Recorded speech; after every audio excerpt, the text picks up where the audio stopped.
नमस्कार, मैं Yashpal Shankar the study street में आपका हार्दिक स्वागत करता हूँ। आज हम प्रमुख समाचार पत्रों में दैनिक भास्कर पत्रिका और हेलो को शामिल किए हैं। तो इनमें सबसे कॉमन है, दुनिया में जो संक्रमण है वो तेज़ी से बढ़ रहा है कोरोना वायरस का। अब ये आज 10 तारीख को 2 करोड़ होने जा रहा है। तो दुनिया में 2 करोड़ मरीज आज 10 तारीख को हो जाएंगे और यह जो फैलने का जो सीमा है वो बहुत तेज़ी से बढ़ रहा है। तो आंकड़ा यहाँ पर बताया गया है कि मई में 20 मई को 50 लाख थे, 27 जून को 1 करोड़ थे, 21 जुलाई को 1.5 करोड़ थे और आज 10 अगस्त को 2 करोड़ हो गए हैं। मतलब ये देख रहे हैं हम 186 दिन में 50 लाख हुए थे। पहले जब शुरुआत हुआ था कोरोना संक्रमण का तो 86 दिन लगा था, जब घोषित हुआ था उसके बाद 86 दिन लगा था कोरोना संक्रमण को 50 लाख होने में, 186 दिन। उसके बाद महज 37 दिनों में यह 1 करोड़ का आंकड़ा तय कर गया। अब 24 दिनों में फिर 1.5 करोड़ हो गया और अब हुआ है 20 दिनों में 2 करोड़। तो देख रहे हैं किस तरीके से कम समय में बहुत ज़्यादा संक्रमित होते जा रहे हैं। तो इस कारण अब जो अंदाजा लगाया जा सकता है कि 15 दिन में या 10 दिन में सीधा यह आंकड़ा कर 2.5 करोड़ से ऊपर चला जाएगा। तो 2.5 करोड़ से अगर ऊपर जाता है तो सोचिए कि उसका जो आंकड़ा 5 दिन में 3 करोड़ पहुंच जाएगा उसके आगे। और मतलब आपको यहाँ पर 15 से 20 दिन में अगले 2 करोड़ होने के अंदाजे दिख रहे हैं। जिस हिसाब से कोरोना का संक्रमण का दर बढ़ता हुआ हमें यहाँ पर दिख रहा है। तो 50 लाख मरीज 20 दिन में मिले हैं। इनमें से 9.72 लाख 19.44% जो है वो भारत के मरीज हैं। वहीं सबसे कम 22.5% सक्रिय मरीज एशिया में हैं और सब ज़्यादा जो है वह यूरोप में 30.29 लाख मरीज हैं, जो 20 लाख ठीक हो चुके हैं, 6 लाख मौतें हो चुकी हैं। वहीं एशिया में हम रीजन वाइज देख रहे हैं तो 49.67 लाख कुल मरीज और 37.43 लाख ठीक हो चुके हैं और 1.08 लाख मौतें हो चुकी हैं। वहीं उत्तरी अमेरिका में 60.63 लाख मरीज हैं और 32.21 लाख ठीक हो चुके हैं और 2.33 लाख मौतें हुई हैं। वहीं दक्षिण अमेरिका में जो है वह 47.01 लाख मरीज हैं और 31.99 लाख ठीक हो चुके हैं और 1.58 लाख मौतें हो चुकी हैं। तो सबसे ज़्यादा संक्रमण है वह उत्तरी अमेरिका में फैला हुआ है। वहीं छत्तीसगढ़ में देखिए इसको तो रायपुर में लगातार ये केस बढ़ते जा रहे हैं और पिछले 24 घंटे में 109 मरीज संक्रमित मिले हैं। रायपुर व कोरबा में पदस्थ IAS समेत जो राज्य भवन है वहाँ भी कोरोना संक्रमण मिला है और छत्तीसगढ़ में अभी 293 नए संक्रमित मिले हुए हैं। तो प्रदेश में जो रिकवरी रेट है, जो कोरोना संक्रमण से जो ठीक हो रहे हैं उनका जो रिकवरी रेट है वो 70% है अभी। वहीं दुनिया में 1.99 करोड़ का भी डेट हो चुका था और आज 2 करोड़ होने वाला है। यह स्थिति को गंभीरता से लेने की बात की जा रही है और इसकी भयावहता यहाँ से प्रदर्शित हो रही है कि कितने संक्रमण जो है कितने तेजी से यहाँ बढ़ रहा है। नए संक्रमित जो मिले हैं कल की डेट में दुनिया में वह 2,62,540 मिले हैं और नई मौतें जो हुई हैं वह 5,612 हुई है मौतें। वहीं अमेरिका में 51,65,209 मरीज हुए हैं और कुल मौतें 1,62,260 मौतें हो चुकी हैं अमेरिका में। ब्राजील में 30,13,369 मौतें हुई हैं, संक्रमित हो चुके हैं। भारत में भी देखें तो 22,09,501 में 20 लाख से ऊपर चल रहे हैं, 22 लाख पहुंच चुके हैं हम यहाँ पर और नए संक्रमित जो मिले हैं 63,623। तो आप देख रहे हैं कि 60,000 से कम रोज जो कोरोना संक्रमण है वो मिल ही रहा है पेशेंट और नई मौतें हुई है 995, एक दिन में 995, 1000 के आसपास, लगभग 1000 मौतें एक दिन में हो रही हैं अब कोरोना संक्रमित लोग।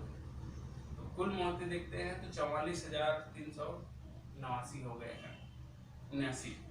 तो छत्तीसगढ़ में जो कुल मौतें हुई हैं, कुल संक्रमित हुए हैं वो 12,150 हुए हैं। नए संक्रमित जो हुए एक दिन में वह 293 हुए हैं और जो नई मौतें हुई 6 मौत हुई है कल और कुल मौतें हुई हैं 96। वही रायपुर में संक्रमण का दर है वह नए संक्रमण हुए हैं 109 और 1 मौत हुई है रायपुर जिले में। तो इस तरीके से हम देख रहे हैं कि सीएम भूपेश और उनकी पत्नी का भी सहयोगियों का भी कोरोना टेस्ट कराया गया, जो कि निगेटिव पाया गया है।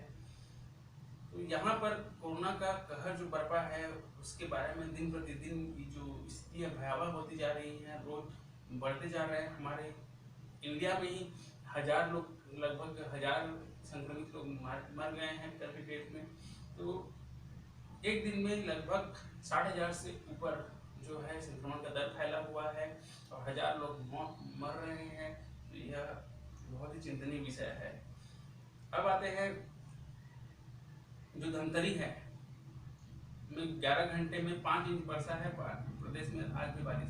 तो प्रदेश में कई जगह पर बस्तर जैसे में येलो अलर्ट जारी कर दिया गया है और मौसम विभाग के अनुसार उड़ीसा में चक्रीय चक्रवात के कारण यहाँ पर बारिश होने की संभावनाएं बनी हुई है छत्तीसगढ़ में। इंदिरा वन मितान योजना से जुड़ेंगे 10,000 गाँव, युवाओं को वन प्रबंधन का अधिकार। विश्व आदिवासी दिवस पर सीएम भूपेश बघेल ने यह घोषणा की कि इंदिरा वन मितान योजना शुरुआत की जाएगी। तो छत्तीसगढ़ सरकार वनांचल के गांवों में स्वावलंबी बनाने के लिए इंदिरा वन मितान योजना शुरू करने जा रही है। इस योजना से आदिवासी क्षेत्र 10,000 गांवों में युवाओं को समूह गठित कर उन्हें वन प्रबंधन का पूरा अधिकार दिया जाएगा। इन समूहों के माध्यम से वनोपज की खरीदी, उसका प्रसंस्करण एवं मार्केटिंग की व्यवस्था की जाएगी। वहीं प्रदेश के सभी आदिवासी विकास खंडों में वन प्रसंस्करण केंद्र भी खोला जाएगा। तो 19 लाख परिवारों को इस योजना से जोड़ने की का लक्ष्य रखा गया है। 85 विकास खंड में वनोपज प्रोसेसिंग यूनिट लगाई जाएगी। इसके लिए 8.5 करोड़ 50 लाख रुपए का राशि तय किया गया है, प्राधिकरण मद से उपलब्ध करा दी जाएगी। वहीं आदिवासियों को प्रशासन से जोड़ने की ताकत भी सौंपी जाएगी। इसमें सीएम ने कहा कि बौद्ध घाट परियोजना की पुनर्वास नीति देश दुनिया की सबसे अच्छी नीति बने। उन्होंने कहा सरकार की आदिवासियों को सिर्फ जल, जंगल, जमीन की ताकत ही नहीं बल्कि शासन प्रशासन की ताकत भी सौंपी जाएगी। तो यहाँ पर आदिवासियों के लिए जो सबसे महत्वपूर्ण योजना है इंदिरा वन मितान योजना, उसको चालू करने के लिए बात कही गई है और ये आने वाले समय में जल्दी चालू हो जाएगी। वहीं देश के प्रधानमंत्री नरेंद्र मोदी जी ने 1 लाख करोड़ का कृषि इंफ्रास्ट्रक्चर फंड लॉन्च कर दिया है कल और 8.55 लाख करोड़ किसानों को पीएम सम्मान निधि से 17,100 करोड़ की किस्त भी जारी कर दी गई है। तो पीएम किसान निधि जो किस्त है वह कल जारी कर दी गई है। तो कृषि इंफ्रास्ट्रक्चर फंड के तहत 1 लाख करोड़ रुपए की वित्त पोषण सुविधा रविवार को लॉन्च की है। यह वित्त मंत्री निर्मला सीतारमण की पेश किए गए 20 लाख करोड़ रुपए के प्रोत्साहन पैकेज का हिस्सा है। मतलब ये जो 1 लाख करोड़ रुपए का कृषि इंफ्रास्ट्रक्चर फंड लॉन्च किया गया है वो अलग से नहीं है। जो हमारे फाइनेंस मिनिस्टर है उन्होंने जब 20 लाख करोड़ का वो सीतारमण वित्त मंत्री ने जो प्रोत्साहन पैकेज लाया था कोरोना के बाद, उसमें से वो 1 लाख करोड़ को निकाल करके किसान की कृषि इंफ्रास्ट्रक्चर फंड में लॉन्च किया जाएगा। तो ये कोर्स कृषि उद्यमियों, स्टार्टअप, कृषि क्षेत्र की प्रौद्योगिकी कंपनियों और कटाई के फसल प्रबंधन किसान समूहों की मदद के लिए बनाया गया है। किसान सम्मान निधि योजना के तहत 8.55 करोड़ से अधिक किसानों को 17,100 करोड़ रुपए की छठी किस्त जारी कर दी गई है। तो वेयर हाउस, कोल्ड स्टोरेज बना सकेंगे। जो 1 लाख करोड़ का कृषि इंफ्रास्ट्रक्चर फंड है लॉन्च किया गया उसमें, तो cold storage, warehouse storage बना सकेंगे। कर्ज पर ब्याज में 3% रियायत भी मिल सकेगी। तो कृषि इंफ्रा फंड में से गांव के किसानों समूहों को, किसान समितियों, एफपीओ को वेयर हाउस बनाने, कोल्ड स्टोरेज बनाने के लिए फूड प्रोसेसिंग यूनिट के लिए 1 लाख करोड़ रुपए की सहायता राशि मिलेगी। तो वहीं दूसरा जो देखते हैं कि आंध्र प्रदेश में कोरोना केयर सेंटर बनाए गए होटल में आग लग गई है, 10 लोग यहाँ पर मौत हो गई है। एक होटल को किराया लेकर के जब वहाँ पर कोरोना केयर सेंटर बनाया गया था तो वहाँ पर फायर सेफ्टी की सही तरीके से नहीं होने के कारण होटल में फायर सेफ्टी का पालन नहीं किया गया था। तो वहाँ पर जब आग लगी फ्रंट लॉबी में, तो वह आग तेजी से फैलता हुआ ऊपर तक फर्स्ट सेकेंड फ्लोर पर भी फैल गया। तो इससे 10 कोरोना संक्रमित मरीजों की मौत हो गई है। अभी कुछ दिनों पहले ही देखा हमने कि 8 कोरोना संक्रमित मरीज जलकर मर गए थे और वहीं फिर एक नया मामला आ गया है, यहाँ पर 10 लोग की मौत हो गई है। तो इसके लिए जहाँ पर सही सुविधा है वहीं पर कोरोना संक्रमण के लिए कोरोना केयर बनाया जाए, तब जाके ये ठीक हो सकता है। अब आते हैं नेक्स्ट न्यूज़ है, हम कोरोना के साथ घर में जीना सीख चुके हैं, अब ऑफिस जाने लगे हैं तो भी कई सावधानियां बरतनी होती हैं। अब हमें कोरोना संक्रमण के कारण जो सावधानियां हैं वो बरतनी होंगी, क्योंकि कोरोना तो ऐसे जाने वाला नहीं है, ना पीछे छोड़ने वाला है अभी कुछ 2 सालों तक के। तो हमें इसके साथ जीने का नया तरीका भी अपना लेना चाहिए। तो ऑफिस में दूसरे की कुर्सी और कंप्यूटर इस्तेमाल करने के बच्चे आमने सामने के बजाय तिरछे बैठे, 6-7 मास्क रखें, रोज बदल कर पहने, समूह में कैंटीन ना जाएं। तो कोरोना संक्रमण में जीने का जो तरीका है, ऑफिस आप घर में तो कोरोना से पालन कर रहे हैं, फिजिकल डिस्टेंसिंग वगैरह, जीने का तरीका चेंज हो चुका है, परंतु अब ऑफिस भी जा रहे हैं तो वहाँ पर भी हमको सैनिटाइजर का सही प्रॉपर उपयोग करते रहना चाहिए, हाथ धोते रहना चाहिए, फाइलों के आदान प्रदान के समय भी सैनिटाइजर का उपयोग करना चाहिए, कैंटीन में भी जाएँ तो अकेले जाएँ, और बिना लक्षण पॉजिटिव अगर है तो वह फैला सकता, कोरोना का संक्रमण ज़्यादा फैला सकता है, इसलिए एहतियात रखना बहुत ज़रूरी है। जुकाम वगैरह हो तो गीला मास्क ना पहने, और N95 जैसे मोटे मास्क पहन सकते हैं, 6-7 मास्क रखें और उसे बदल बदल पहने। फ़ोन चार्जर हो या फिर बैठक व्यवस्था, फ़ोन चार्जर को आदान प्रदान ना करें, अपना चार्जर खुद लेके जाएँ। बैठक में जब बैठें ऑफिस में तो दूरी मेंटेन करके बैठें, इस तरह की बात यहाँ पर कही गई है। अब नेपाली प्रधानमंत्री के फिर से बोल चालू हो गए हैं कि उन्होंने चितवन के माड़ी में असली अयोध्या वही बनाएंगे राम मंदिर, इस तरीके का अपना बयान दिया है। तो नेपाल के प्रधानमंत्री केपी शर्मा ओली ने एक बार फिर नेपाल के मांडी को भगवान राम की असली जन्मस्थान बताते हुए निर्माण की योजना बनाने का कहा गया है। ठीक है, बनाना चाहते हैं तो बनाएं, परंतु जो असली जन्मस्थली है वो अयोध्या ही है, क्योंकि शुरू से ही उसमें रामायण में अयोध्या का ही जिक्र होते हुए आ रहा है। आप राम मंदिर बनाना चाहते हैं तो बनाएं, परंतु ये ना कहें कि अयोध्या के चितवन की माड़ी में असली अयोध्या है, जबकि अयोध्या जहाँ है वहीं है। सरकार के खिलाफ साजिश किया जा रहा है, सुशांत का राजनीतिकरण। सुशांत राजपूत का जो आत्महत्या का केस है उस पर शिवसेना ने कहा है कि सरकार इस पर राजनीतिकरण कर रही है और अपना बयान दिया है। उसने बिहार सरकार की सिफारिश पर ऐतराज जताया है। कुछ मामलों से सुशांत मुंबईकर थे, मुंबई में उन्हें शोहरत दिलाई, बिहार संघर्ष के दिनों में उनके साथ नहीं खड़ा हुआ था, ये ऐसा बयान उन्होंने दिया शिवसेना ने। तो यहाँ पर जो सुशांत सिंह राजपूत है वो तो उसका जो केस है वो सही में राजनीतिकरण बढ़ता जा रहा है। हाँ, उस पर जांच होनी चाहिए, परंतु उस पर राजनीति नहीं होनी चाहिए, सही तरीके का होना चाहिए जांच उस पर। तो ये बात यहाँ पर शिवसेना ने कही है। अब राजस्थान में सीएम का विधायकों के ऊपर सच्चाई का साथ दे और वोटों की भावना का कदर करे। तो वहाँ पर सियासी घमासान मचा हुआ है राजस्थान में, जिसके लिए वहाँ के सीएम जो है उन्होंने अपने सीएम जो अशोक गहलोत जी हैं प्रवर्तमान में, उन्होंने अपने विधायकों को एक भावनात्मक रूप से एक पत्र लिखा है, जिसमें उन्होंने लोकतंत्र की रक्षा के लिए लोगों की आवाज़ सुनने और सच्चाई के साथ खड़े होने की अपील की है। राज्य के विकास समृद्धि के वादों को पूरा करने में सहयोग करने का आग्रह किया है अपने विधायकों से, और दूसरे दल में शामिल न होने की आग्रह किया उन्होंने। तो एक बार और दयाल बना रहे 2100 किलो का घंटा, यह जो 2100 किलोग्राम का जो घंटा अयोध्या में राम मंदिर निर्माण में बनाया जा रहा है, वह बिना वेल्डिंग के एक अष्ट धातु से बनाया जा रहा है। और ये दावा किया जा रहा है कि जब घंटा जब बजेगा तो 15 किलोमीटर तक की आवाज़ इसका गूंजेगा। एपिक फोटो प्रोफाइल आज ही लॉक करें और पर्सनल डेटा हटाकर बचे फ्रॉड से। तो यही देखा जा रहा है कि फेसबुक और इंस्टाग्राम वगैरह में आजकल जो हैकर्स हैं वह उन्हें हैक करके आपका पर्सनल डेटा यूज़ करके फेक आईडी बना करके आपके जो रिश्तेदार को वो है इन्वाइट करते हैं, और उसके बाद पैसे की ज़रूरत बता करके उसे पैसा मांगते हैं अकाउंट में ऑनलाइन। और वही दिल्ली में ही 6 हादसे ऐसे हो चुके हैं, और ऐसे बहुत सारे हादसे हो रहे हैं। दिल्ली का ये आंकड़ा बताया गया है यहाँ पर। तो पैसा ट्रांसफ़र करने के बजाय आप अपने परिचय से एक बार फोन में ज़रूर बात करें कि आपको क्या प्रॉब्लम है, कैसे ज़रूरत है, केवल फेसबुक या मैसेज के माध्यम से ही नहीं, एक बार पर्सनली बात करके अपने नंबर से जानते हैं या मिल करके एक बार कंफर्म कर ले, उसके बाद ही पैसे ट्रांसफर करें।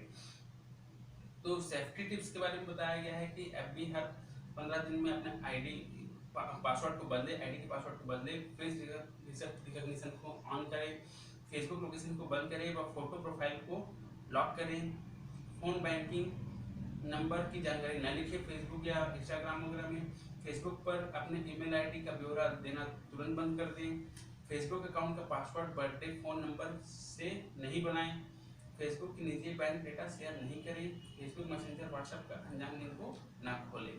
तो इस तरीके से हम यहाँ पर सेफ्टी बरत सकते हैं। अब परसों जी एक चोरी की घटना हुई है कि मुंशी ने रची थी 4,60,000 की लूट की झूठी कहानी मिलक लूट परसों हुई थी घटना चोरी की, जिसमें मुंशी ने कहा था कि उन पर चलती गाड़ी में एक आदमी बैठ करके चाकू टिका करके उनसे पैसे लूट कर चला गया, जो कि एक झूठी घटना साबित हुई है। पुलिस ने जब उनसे बयान लिया और वो हर बार अपना बयान बदलते रहते थे, और जब फोटो फुटेज वगैरह चेक किया गया तो उनका पीछा करते हुए कोई नहीं दिखा रास्ते में। तो इस तरीके से वो मुंशी था वह अपना गुनाह कबूल कर लिया, उससे पकड़ में आ गया। वो सेमेस्टर परीक्षा के लिए फॉर्म 16 तारीख से भरे जाएंगे। रविशंकर विश्वविद्यालय में जो सेमेस्टर परीक्षाएं होती हैं, MA, MCom, MSc, MW, MSW, BEd, LLB समेत अन्य के आवेदन प्रक्रिया 16 अगस्त से शुरू हो रहे हैं। वहीं अन्य पत्रकारिता विश्वविद्यालय में भी प्रवेश प्रक्रिया शुरू हो चुकी है। जिनको पत्रकारिता विद्यालय में महाविद्यालय में एडमिशन लेना है वह अप्लाई कर सकते हैं। वहीं कृषि विश्वविद्यालय ने हेल्प डेस्क और हेल्पलाइन शुरू की है, जो वहाँ पर कृषि विद्यालय में एडमिशन का समय चल रहा है अभी, तो वहाँ का जो हेल्पलाइन नंबर है 0711297070, इस नंबर पर आप कॉल करके एडमिशन के बारे में आप पूछताछ कर सकते हैं। वहीं दूसरी जगह देखा गया है कि कोरोना मरीजों की लिस्ट जो है उस पर फोन नंबर लिखा हुआ था, वह वायरल हो चुका है। अब उन्हें आ रहा है बैंक से सैकड़ों कॉल। तो कोरोना मरीजों को जो ऐसी परेशानी कोरोना संक्रमण से वो ग्रसित हैं और वो अभी रेस्ट ले रहे हैं अपना, और उस दौरान में उनके पास बीमा एजेंट का बहुत सारे कॉल आ रहे हैं। तो ये जो लिस्ट वायरल हुई है इस पर कार्रवाई करने की बात की गई है।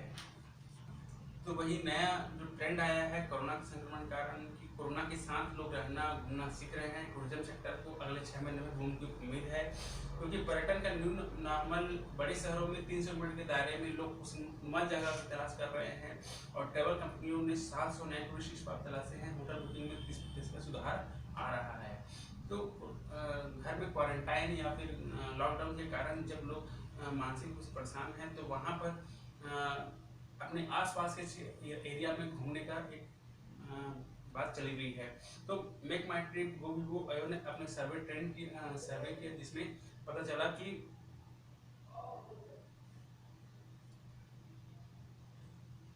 चला कि अब उन्हें आसपास के जो क्षेत्र हैं वहाँ पर लोग घूमना पसंद करेंगे, और अगले 2 साल तक के जो विदेश यात्रा है उस पर परहेज करेंगे, और देश में ही डेस्टिनेशन तलाशेंगे अपना घूमने के लिए। तो 2019 में 5 करोड़ लोग जो हैं वो विदेश यात्रा किए थे, अब विदेश यात्रा करने से परहेज कर रहे हैं। जीडीपी का 10% हिस्सा जो है वह टूरिज्म के क्षेत्र से आता है। करीब 7.5 करोड़ लोग इससे जुड़े हैं, इस व्यापार से जुड़े हुए हैं। धीमी रफ्तार के बाद टूरिज्म का रिकॉर्ड तोड़ रफ्तार पकड़ेगा। वहीं पर अब वर्क फ्रॉम टूरिस्ट स्पॉट का ट्रेंड भी चलने वाला है, जिसमें आईटी कंपनियां गोवा में 200 से ज़्यादा विला बुक करा चुकी है। तो वर्क फ्रॉम टूरिस्ट स्पॉट्स का भी एक नया ट्रेंड आ सकता है फ्यूचर में। तो इसके लिए अभी से गोवा में आईटी जो कंपनियां हैं अपने एम्प्लॉयज़ के लिए बुक कर चुकी हैं होटल्स को। कोरोना काल में मैरिज इनोवेशन ट्रक पर बना दिया वेडिंग हॉल। ये एक नया इनोवेटिव आइडिया है तमिलनाडु के एक व्यक्ति का, जिन्होंने एक फ़ोन पर दूल्हा दुल्हन के घर पहुँचता है मोबाइल मैरिज हॉल, ट्रक पर उन्होंने मैरिज हॉल बना दिया है। सेटअप पूरा हुआ है, 25,000 में उसका किराया देते हैं और वह शादी हो जाता है। वो ट्रक आपका पूरा डेस्टिनेशन जो मैरिज हॉल वाला जो इनोवेशन है वो पहुँच जाता है। हाफिज कंडक्टर का महानगरों में स्लम की जगह एक करोड़ फ्लैट बनाने का प्रोजेक्ट धारावी में विदेशी फर्म पैसा लगाने की इच्छुक है। तो महानगर जैसे दिल्ली, मुंबई, महाराष्ट्र ऐसे 4-5 जगह है जहाँ पर कॉन्ट्रैक्टर ने 1 करोड़ फ्लैट बनाने का प्रोजेक्ट तैयार किया है, जिसमें स्लम लोगों को, स्लम में जो रहते हैं उनको फ्लैट सिस्टम में रह करके हम चौड़ी सड़क, अच्छी सुविधाएं देने की बात रखी गई है। तो केंद्र सरकार और महाराष्ट्र सरकार के पास यह प्रस्ताव दिया गया है, जिस पर वो विचार अभी कर रहे हैं। प्लास्टिक से शरीर में पहुंचे 29 जहरीले केमिकल तय किया। महिलाएं ही लड़ेंगी लड़ाई। 30 देशों में की 300 महिलाएं इससे जुड़ी हैं। तो समुद्र में प्लास्टिक मुक्त बनाने के लिए महिला दल के साथ यात्रा पर एमिली पेन निकली हुई है और उन्होंने प्लास्टिक में होने वाले नुकसान हैं उनके बारे में बताया जा रहा है। प्लास्टिक से बहुत भयानक नुकसान होता है, जिसमें कैंसर भी बड़ा उसका परिणाम है। तो प्लास्टिक मुक्त होने के लिए यहाँ पर एक अभियान चलाया जा रहा है और समुद्र प्लास्टिक मुक्त बनाने की बात की जा रही है। 7 करोड़ महिलाएं स्व सहायता समूह ग्रुप से जुड़कर आत्मनिर्भर बन रही हैं। अब प्रत्येक साल जो 7 करोड़ महिलाएं हैं वह स्व सहायता समूह से अभी तक जुड़ के आत्मनिर्भर बन रही हैं। वहीं 86,000 स्व सहायता समूहों से 7 करोड़ महिलाएं जुड़ गई हैं। अभी देश में 86,000 जो स्व सहायता समूह हैं उनसे 7 करोड़ महिलाएं जुड़ी हुई हैं। 98,000 गाँवों में काम कर रही हैं और इनमें 56% महिलाएं SC/ST सदस्य भी हैं। 9,400 महिलाएं बैंकिंग एजेंट की महिलाओं को हेल्दी बैंकिंग पोर्टफोलियो मेंटेन रखना सिखा रही हैं। 17 लाख महिलाएं वित्तीय साक्षरता प्रशिक्षण ले रही हैं। यहाँ पर एक सर्वे दिया गया कि सोशल हेल्प ग्रुप है, उसके जो आंकड़े हैं उनके बारे में बताया गया है पूरा यहाँ पर। तो 88 लाख महिलाएं मार्च 2020 तक के बैंक लिंकेज प्रोग्राम से जुड़ी हैं, यानी इससे बैंक सीधे पैसे सीधे बैंक से ही ट्रांसफर होते हैं। इनके अकाउंट से 23,000 करोड़ रुपए ट्रांसफर हुए हैं। 73,298 करोड़ रुपए का लोन इन समूहों से जुड़ी महिलाओं ने लिया हुआ है। अभी तक 3.1 लाख बैंक खाते 2019-20 में जुड़े हैं, जो बीते साल 4% ज़्यादा हैं। और वहीं 2018-19 में 2.17 लाख बैंक खाते जुड़े थे। इनका 1.1 लाख सेल्फ हेल्प ग्रुप ने लोन ले रखा है, जिन्होंने 1 लाख करोड़ रुपए का कर्ज लिया हुआ है। 17 मार्च से अब तक महिलाओं ने 17 crore mask, 53 lakh productive equipment, 51 lakh litre sanitiser बनाकर बेच चुकी हैं। तो यह रहा एक न्यूज का। अब आते हैं राइफल से लेकर क्रूज मिसाइल तक की 101 रक्षा उत्पादों की आयात पर रोक लगाया है। अब रक्षा मंत्रालय का ऐलान आया है कि जो अगले 7 साल में घरेलू रक्षा उद्योगों को 4 लाख करोड़ का कॉन्ट्रैक्ट मिलेगा और यह रक्षा उत्पाद बनाएंगे। तो 101 रक्षा उत्पाद हैं, उन पर आयात रोक लगा दिया गया है। उनका निर्माण है घरेलू स्तर पर किए जाने की बात कही जा रही है। आर्टिलरी गन समेत 101 रक्षा उत्पादों पर आयात पर रोक लगा दी गई है। तो रक्षा मंत्री ने कहा तीनों सेनाओं के लिए 2.7 लाख करोड़ रुपए का उपकरण बनाने की योजना है। तो अब 2024 तक के धीरे धीरे इन रक्षा उत्पादों का आत्मनिर्भर बनाने के लिए यह बात कही गई है। इसमें रोक लगा दी गई है। तो हेलीकॉप्टर से लेकर कई मशीन गन को लगाया गया है। सेनाएं बाहर से रक्षा उत्पाद नहीं खरीदेंगी, घरेलू उद्योग को भरोसा बढ़ेगा इससे। और आयात का पुराना माल मिलता है, जिससे उनके पूर्जे मिलना मुश्किल है। तो आयात जब करते हैं तो पुराना माल भी मिलता है, दूसरे देश से जो उपयोग कर चुके हैं वही माल मिलता है और उसके सामान भी नहीं मिल पाते हैं। तो इसलिए अब आत्मनिर्भर बनते हुए हमारे खुद रक्षा उत्पाद हम खुद बनाने के लिए आत्मनिर्भर होने की बात कही गई है। हिंदी नहीं बोल सकी तो अफसर ने पूछा भारतीय है कि नहीं। कनिमोझी तो कनिमोझी हैं चेन्नई की यात्रा पर, चेन्नई आ रहे थे एयरपोर्ट से, तो उनको CISF के एक जवान ने हिंदी जानना भारतीय होने के लिए कब से जरूरी हो गया है, सांसद ने ट्वीट किया कर कहा था। वो जब तमिल या इंग्लिश में बात कर रही, तमिल या इंग्लिश बात कर रही थी, तो उनसे जब आग्रह किया कि हिंदी आता है, तो ये बात आई सामने में कि हिंदी जानना भारतीय होने के लिए कब जरूरी हो गया है। तो कनिमोझी ने ये सवाल उठाया है कि क्या मैं हिंदी जानूंगी तब मैं भारतीय कहलाऊंगी, ये बात करेंगे। अब सौर जलों का रुख धरती की ओर, नुकसान की आशंका है। इस सप्ताह पता चला है कि सन स्पॉट AR2770 का पता चला है, जो कि एक बहुत बड़ी घटना है। सौर ज्वालाओं का, इसमें रुख बेहद बड़े सन स्पॉट की पृथ्वी की ओर रुख कर लिया है। 50,000 किलोमीटर का व्यास की ये सन स्पॉट की बड़ी मात्रा में ऊर्जा निकलकर सौर ज्वालाओं के रूप में धरती पर पहुंच सकती है। इससे रेडियो संचार, जीपीएस सिस्टम, पावर ग्रिड, बिजली उपग्रहों को भारी नुकसान भी पहुंच सकता है। तो ये सन स्पॉट क्या है? सन स्पॉट सूर्य पर वे काले धब्बे होते हैं जो बाकी तारे के मुकाबले में ठंडे होते हैं। ये सूर्य की मैग्नेटिक फील्ड की सतह से अंतःक्रिया के कारण पैदा होते हैं। इनसे विशाल मात्रा में ऊर्जा निकलती है। तो सूर्य के कारण मैग्नेटिक फील्ड की सतह से अंतःक्रिया के कारण पैदा होते हैं। घटना कहलाती है कोरोनल मास इंजेक्शन। जो AR-2770 है वह कोरोनल मास इंजेक्शन करा रहा है। 1 लाख करोड़ परमाणु बमों के बराबर ऊर्जा होती है इसमें। तो एक धब्बे के समान होता है, इस कारण इसको सोलर स्पॉट कहा जाता है, सन स्पॉट। सोनिया पार्टी की अध्यक्ष हैं और वही रहेंगी। कांग्रेस ने बयान दिया है, अभिषेक मनु सिंघवी ने साफ स्थिति पर कहा है कि सोनिया गांधी पार्टी के अध्यक्ष हैं और वह बनी रहेंगी। अब 2021 जो कोरोना वायरस का असर के कारण 2021 और 22 में नहीं होगी जनगणना। जो 2020 और 21 में होने वाली थी जनगणना, जिसका आंकड़ा 2021 में आता था, वह अब 2021-22 में होगी जनगणना और 2023 में इसका आंकड़ा घोषित किया जाएगा। कोरोना संक्रमण बल्कि 2022 में घोषित होगा इसका आंकड़ा, 2021 में नहीं बल्कि 2022 में अब घोषित होगा। प्रवासी मजदूर वगैरह भी अपना स्थान चेंज किया, जिसके कारण जनगणना बहुत ज्यादा स्थिति चेंज होगी। किसानों के लिए दुर्ग, धंधा और पाटन में बनेगा फूड पार्क।